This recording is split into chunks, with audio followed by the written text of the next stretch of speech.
since the start of this podcast, we have discussed the way in which EU policies shape our everyday lives. So the last question we have is, how do we make sure that our voices are heard? The easiest and most immediate way is to vote in the European elections, which happen every 5 years, and the next one is just around the corner. It's this weekend. So, during this episode, we're going to try and answer some of the questions like, what do MEPs do? Why do they both work in Brussels and Strasbourg? And what is the latest gossip of these elections?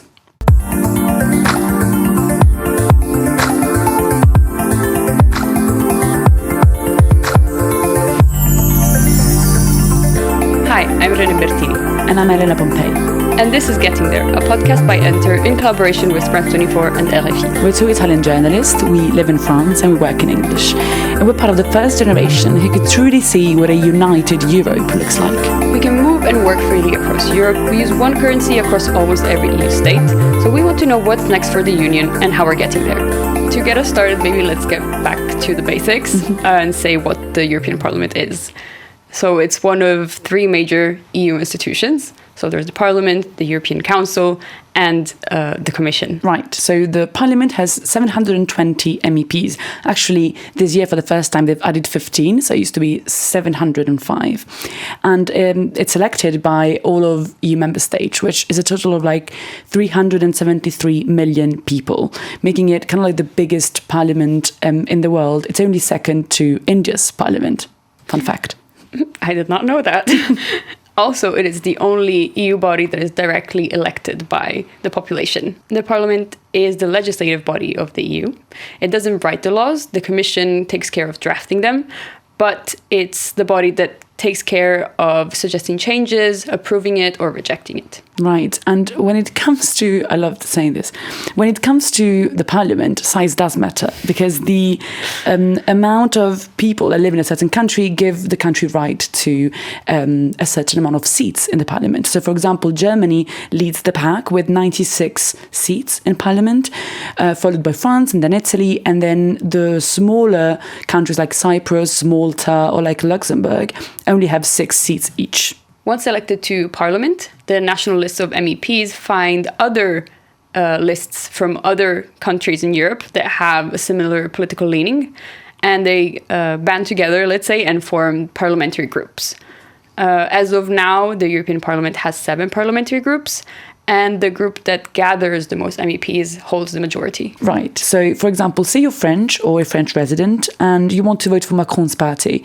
Macron's party is a part of Renew Europe, which is a liberal, pro-European parliamentary group that also assembles national lists from Ireland, Spain, or Italy.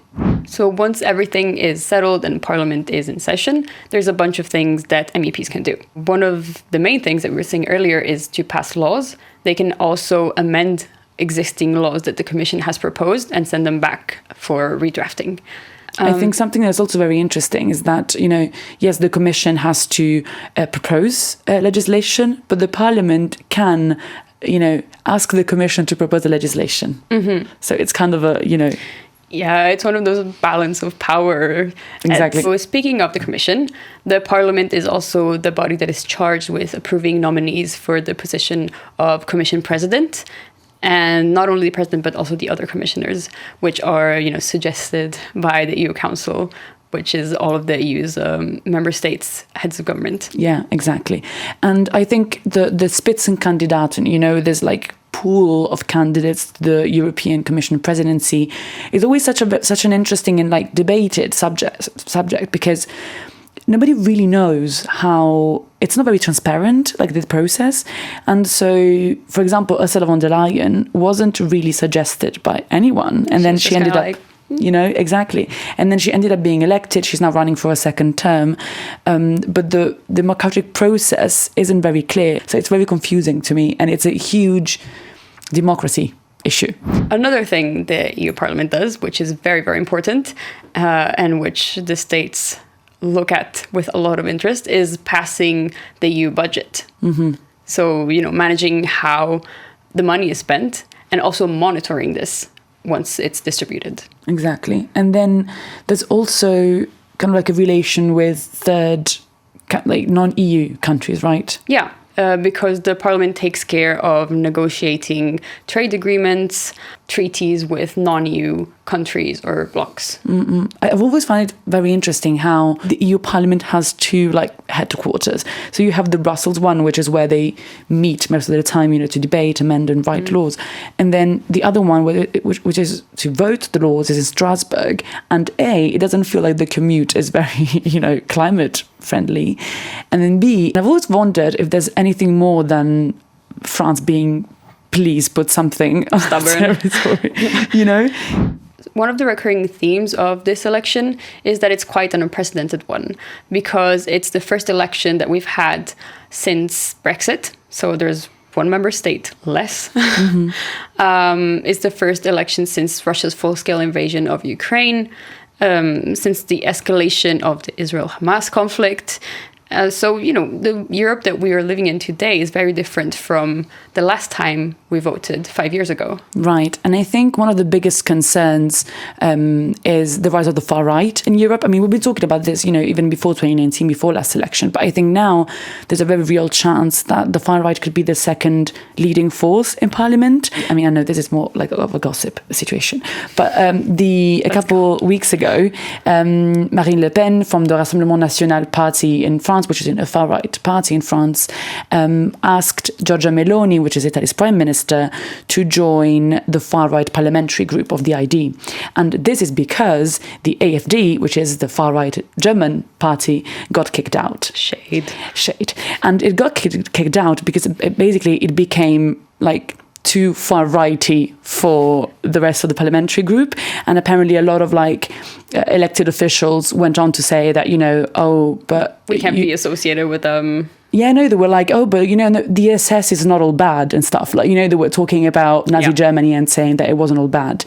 And so they were kicked out. And so Giorgia Meloni hasn't accepted yet. She's taking her time because she's also being courted by Ursula von der Leyen, the commissioner, because she's also trying to secure a second term. So it's not a given.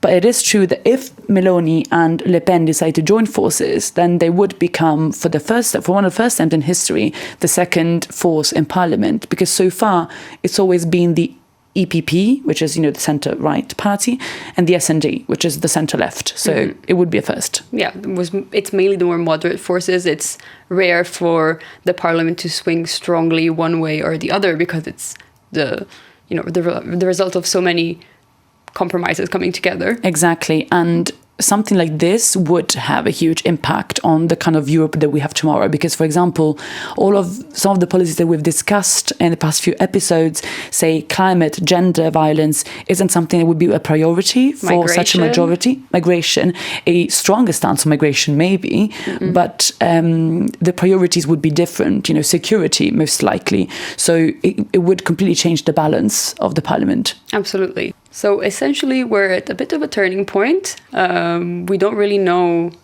what the result is going to be, obviously.